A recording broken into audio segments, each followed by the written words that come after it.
Bum Phillips training camps in San Angelo were about as loose and casual as could be. You needed to talk to a player, you just hung out in the dormitory. We actually slept in the same building as they did. You needed a guy, you waited after lunch, after dinner, you'd lounge on a couch, have a conversation. If I needed to talk to Bum, I just went over and banged on his door, and he'd open it and let me in. We'd sit there and watch film and film together and chit-chat. Let's just say it's a little more restrictive these days.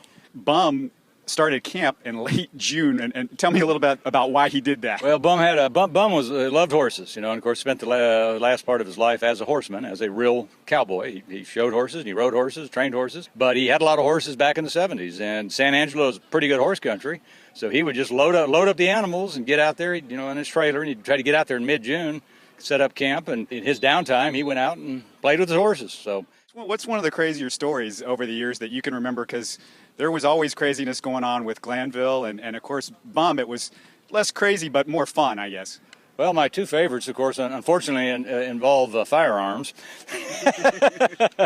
The Oilers, I'm going to say in maybe 79 or 80, had a camp picnic, and they had a big nose tackle by the name of Mike Stensrud, who went by the name of Mongo, which, of course, came from Blazing Saddles.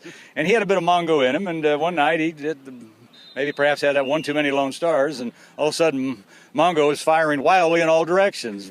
Players ducking under cover, and actually I won't mention the names in this other incident, but in a Huntsville training camp, one teammate actually pulled a gun on another. The night before the last day of training camp in 1980, the Oilers traded for Kenny Stabler with the Raiders and sent Dan Pastorini to the Raiders, right? Bum was thinking, you can't beat them, join them. The Raiders were the one team that seemed capable of beating the Steelers back in the day. So I think everybody may remember Snake Stabler, but he was a bit of a wild child, as was Pastorini, but kind of in a different way. In fact, my favorite all-time Kenny Stabler's quote was, "About the only thing I really like to do is play football and drive around in my pickup truck sipping whiskey out of a paper cup." Okay, and he said, and I got several ex-wives that never figured that out. So that's Kenny Stabler. Anyway, so there's a nightclub there called Friends. And, well, Snake made a lot of friends at Friends. I recall seeing him face down in the parking lot at about 2 in the morning. I go out to practice the next morning, and I might say at the time, this is probably interesting, that my bitter rival covering the Oilers was my dear friend and colleague today, John McClain. John was packing up to go home and decided to skip the morning practice.